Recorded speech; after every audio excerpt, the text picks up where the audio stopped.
পাড়া প্রতিবেশী যদি ভালো মানুষ হয়, সৎ লোক, আজকাল কিন্তু অসৎ লোকের বাস, ইল্লা মাশাআল্লাহ।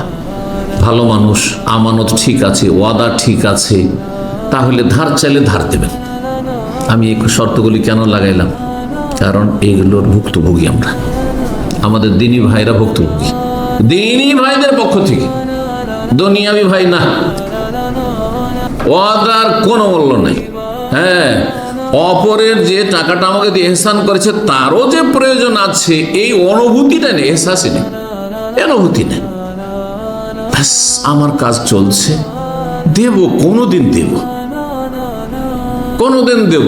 আরে দুনিয়াতে না দিতে পারলে আখেরাতে তো দেব, ওটা দিতে হবে, এতে কোনো সন্দেহ নেই যে দিতে হবে। কিন্তু আখেরাত বলে মোটে ভয় নেই, সেই জন্য এরকম বিলম্ব। কি করে এটা হইতে পারে? ওয়াদা করবো 1 মাসের, 15 দিনের মধ্যে দেওয়ার চেষ্টা করব। এই চরিত্রের ধার কর্জাকারী হন। আর এর চাইতে ভালো হচ্ছে যে কারো কাছে ধারই নেব না, আমার যতটা চাদর ততটা পা লম্বা করবো। এই নীতিমালাই চলুন আপনি, কখনো আপনি অভাবী হবেন না, কখনো ধার করতে হবে না। এবং আমি আমার জীবনে এটাও আল্লাহ, আমি গৌরব করে বলছি না, কোনো মানুষ আমাকে বলতে পারবে যে কারো কাছে আমি ধার করেছি। জি, আমার ইসলামী সেন্টার এক সময় আপনাদেরকে বলি 10-10 হাজার করে সুলফা দিত, ধার দিত, প্রত্যেক স্টাফ নিয়েছে।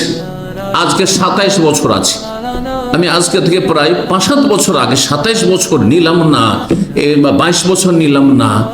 আর তারপরে আমার কিছু প্রয়োজন ছিল, বাড়ি তৈরির সময় ছিল, চিন্তা করো সবাই নিচ্ছে তো আমি ওকে নিব। পরে চিন্তা করলাম যে আমি 22 বছরের রেকর্ডে আমি নিলাম না ধার, আর আমি আজকে কেন নেব না? মাঝে মাঝে আমার মনে জাগে যে মানুষের চাইতে রব কত বেশি দিতে পারেন, কোনো তুলনা আছে? রবের কাছে চাইব। তারপর আমার বাড়িটা 1 বছর না হবে, 2 বছর না হবে, 3 বছর না হবে, আস্তে ধীরে 5 বছর হবে। ধার কেন করতে যাবো? কেন আমরা চিন্তা করি না? পরের কাছে ধার নিয়ে আমি বাড়ি করতে হবে, জায়গা কিনতে হবে, এই প্রয়োজন পুরো করতে, কেন কেন আমাদের চিন্তায় পরিবর্তন আসছে না? শুধু ঈমান আর আকীদার দাবি করলে হবে না। আলহামদুলিল্লাহ নেই, মাঝে মাঝে মনটা চেয়েছে যে সবাই নিচ্ছে তো আমিও নিই, আর ফিরে গেছি। একবার শুধু আমার মনটা চেয়েছিল, পরে আমার মনকে আলহামদুলিল্লাহ আল্লাহ পাক ফিরিয়ে দিয়েছে, আমি আর নিই যে আমার রেকর্ড আর আমি খারাপ করব না। হ্যাঁ, দুনিয়া সীমিত হয়ে আসছে, কখন দুনিয়া থেকে চলে যেতে হবে কোনো মানুষ যা না বলতে পারে যে তার ওপর আমাদের এই এহসান আছে যে এত টাকা একবার ধার দিয়েছিলাম। আলহামদুলিল্লাহ, রব ছাড়া কারো এই রকমের এহসান আমি রাখেন। মানুষের এহসান আছে, মানুষের উপকার ছাড়া মানুষ চলতে পারে না, কিন্তু আমি এই ধার কর্জা নেওয়া এহসান আমি করি না, কার কাছে করতে চাই না। আল্লাহ যেন তৌফিক দান করেন, ঈমানে আল্লাহ জোর শক্তি দান করেন।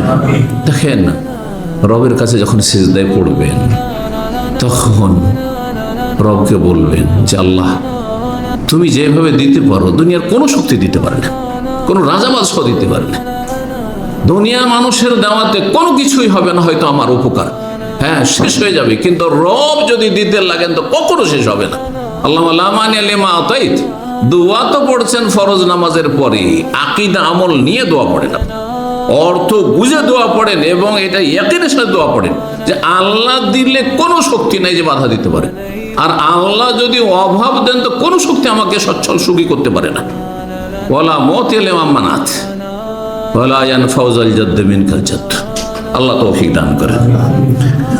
তো ধার কর্জা ভালো মানুষকে দেবেন, প্রতিবেশী হলে আরো বেশি হক দেন, কিন্তু আল্লাহ যেন ভালো প্রতিবেশী দান করেন। জি,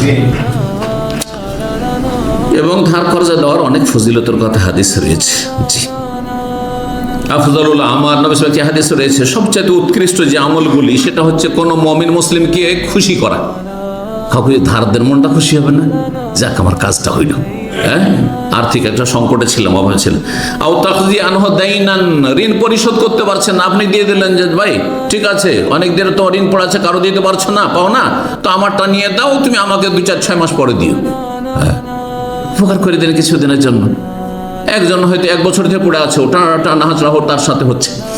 তো এইভাবে আওততে খুব জান, একটা রুটিও যদি কাউকে খাওয়ান, এগুলি হচ্ছে ভালো আমল। একটা গরিব মানুষকে দুপুর বেলা পিপাসায় ছটফট করছে, একটা বোতলের পানি তার কাছে কত মূল্যবান, চিন্তা করুন তো দেখি। যদি পকেটে একটা রিয়ালও না থাকে পানি কেনার, চিন্তা করুন আপনি। আজকে না হয় পয়সা আছে সেই জন্য পানির মূল্য নেই, হ্যাঁ, অথবা দোকানপাট আছে, সে দোকানপাট যদি না থাকে মরুভূমিতে, হ্যাঁ, পয়সা থেকেও পানি পাবে না, মরে যাবে। তাহলে কত বড় কাজ এগুলো হচ্ছে আফজালুল আমাল। শুধু এই মসজিদে বসে থাকা নয়, আর ইতিকাফ করা নয়।